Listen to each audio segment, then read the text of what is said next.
Alexandre Scott. Je suis sommelier à la table du chef. On est ici aujourd'hui pour déguster les vins du vignoble d'Offord. Alors, on va avoir un blanc, un rosé et 2 millésimes du vin rouge. Alors, on va commencer par le vin blanc. Un super beau vin blanc qui a une couleur un peu jaune pâle, d'un nez, un nez d'agrumes, un nez avec un petit peu de pamplemousse, légèrement minéral. Ça fait penser un petit peu à une espèce de clone de Sauvignon et de Riesling. C'est vraiment intéressant. En bouche, on a une belle acidité, un petit côté mordant, rafraîchissant. C'est un vin qui est fait pour être gardé environ 2 ans, 3 ans maximum. On le boit bien frais, à 10 degrés environ.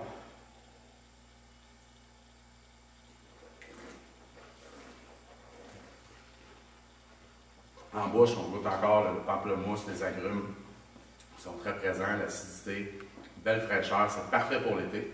On pourrait prendre ça avec des fruits de mer tels que des crevettes. J'essaierais même avec des huîtres, ça serait super intéressant. Une belle petite pétanque poêlée. Ou si on a envie d'une belle salade fraîche avec un petit peu de volaille, tomates et tout, ça serait excellent. On a du sabrevois qui a été, en fait, c'est un vin, un rosé de saignée qu'on appelle. Alors, c'est un vin dans lequel on a laissé les pots pendant combien de temps on a laissé? 24 heures. 24 heures afin de donner sa couleur. Un vin non filtré à retenir parce que vous allez remarquer dans le verre qu'il y a un petit dépôt. C'est très bon, c'est juste que ça va rajouter, ça donne du goût, ça donne de la matière, c'est parfait. On peut se permettre justement de le prendre avec des plats un peu plus relevés que simplement une petite salade fraîche d'été. On pourrait y aller avec un beau thon rouge. Ou on pourrait même y aller avec des sushis, ça serait intéressant, c'est l'été. Mais moi, je l'aime personnellement, juste comme ça, simplement, sur une belle terrasse, c'est parfait. On a des arômes très très présents de cassis et de cerise noire. Lorsque je l'ai dégusté, j'avais remarqué aussi que il y avait un petit côté légèrement mentholé que je trouvais intéressant. C'est léger en bouche, mais ceux qui ont la langue sensible, vous allez le remarquer assez facilement. Ensuite de ça, je pourrais vous dire qu'on va le boire cette année.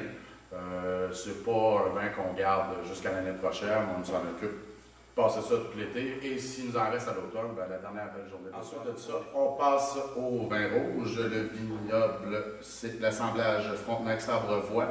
Je vais commencer par parler du 2010, je vais revenir sur le 2008. Parce que, bon, le 2010 vient juste de sortir. On le voit par sa couleur, un super beau mauve, pourpre avec les reflets mauves. On voit qu'il est encore dans sa jeunesse, mais il a déjà un super beau nez. On voit que les cépages ont commencé à prendre de l'âge et le vigneron de l'expérience. Alors, on voit qu'il y a beaucoup de saveurs. Le nez est très, très expressif. C'est un vin qu'on peut déguster maintenant, mais que j'attendrai quand même au moins 1 an pour lui donner la chance de se bonifier dans sa bouteille. Mais en ce moment, on a des fruits noirs, des mûrs très présents. On a aussi des arômes un petit peu mentholés, comme j'avais parlé, pour le rosé, parce que dans le fond, on travaille avec le même cépage. On a le cassis qui nous vient du Frontenac. Il y a un peu de floral aussi, que je n'avais pas remarqué la dernière fois, mais que je remarque là.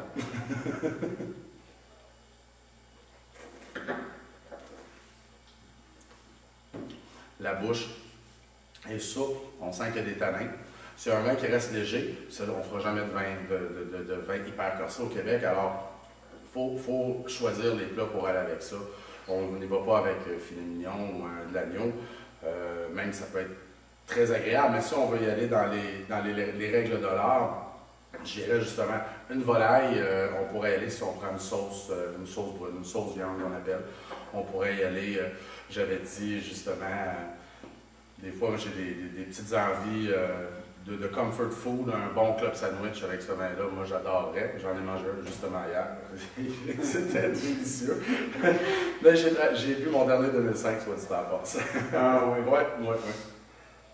Alors, potentiel de garde, pour avoir vu justement le 2005, on dirait environ 5 ans. On est encore dans un nouveau vignoble, donc ça sera un vin que j'aimerais regoûter dans 3-4 ans justement pour voir s'il y a un potentiel d'un peu plus évolué, parce que le 2008, dans lequel je vais y arriver bientôt, on voit qu'il est rendu, vraiment prêt à boire, il est délicieux, mais il reste encore un potentiel. Parlant du 2008. Alors, comparé justement avec le 2010, on voit que la couleur a évolué, la profondeur est quand même intense. C'est pas souvent qu'on a la chance d'avoir des vins rouges québécois avec une belle profondeur comme ça.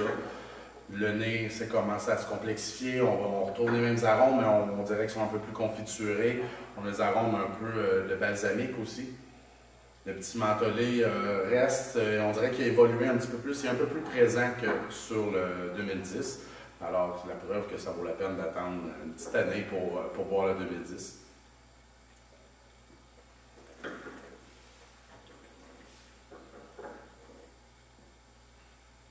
En bouche, on retrouve les mêmes arômes qu'au nez, mais tout est en équilibre. Les tanins ne sont pas trop, n'ont pas pris le dessus, l'acidité, tout est en parfait équilibre. Moi, je trouve ce vin vraiment somptueux, en effet.